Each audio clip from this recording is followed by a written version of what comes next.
Now, let's check the inner shell. And one reason why I like to hide the paint object is because when I click toggle ghosting, it lets me see through the voxel object.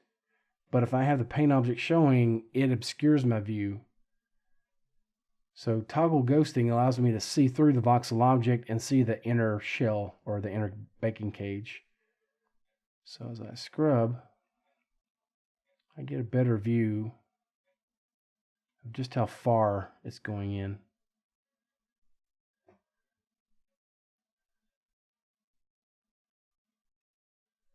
I'll uncheck that. And here, if I brush, I need to go in the opposite direction, so I'll hold down the control key. And maybe do the same thing here, control key, brush. And I can increase my brush strength here. Hold down the control key and brush.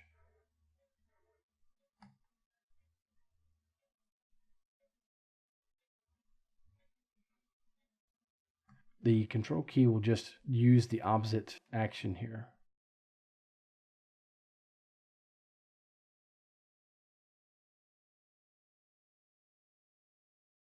Oops, that's too much. Control key.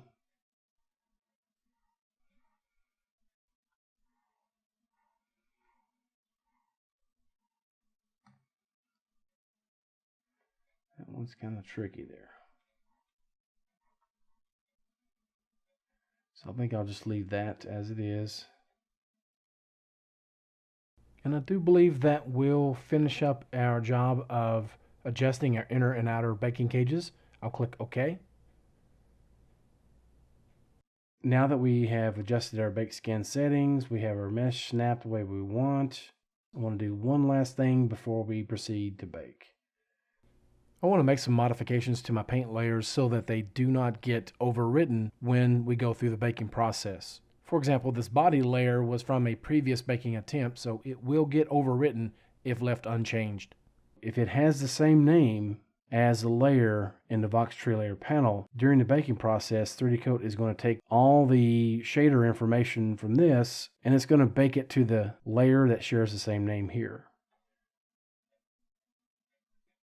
On this option, the tooltip will explain that to you. All right, so let's double click that. I'll just add a 1 at the end of it and hit OK.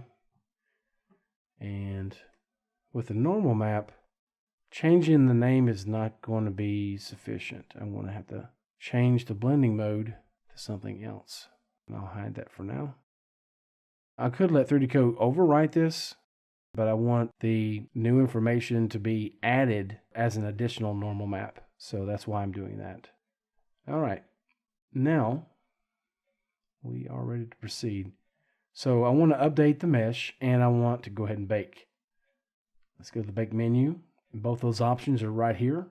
Update paint mesh with retypo mesh. 3D Coat is saying, do you want to save? Yeah.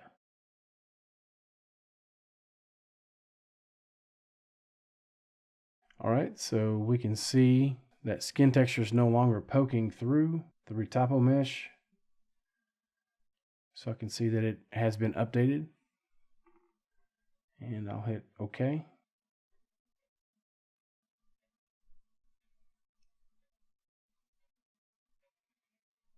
Now, let's go to the Bake menu and choose Bake Sculpt Mesh onto Paint Room Mesh. We've already adjusted our settings here, so I'll hit OK. All right, we're now in the Paint workspace. It moved us there automatically. We have this normal map and the other one preserved here. Let's go to the View menu, uncheck Show Voxels in Paint workspace.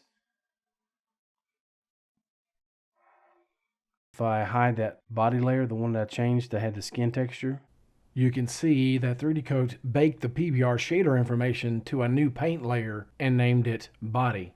So just to reiterate, it adopts the name of the Voxtree layer and bakes it to a paint layer with the same name.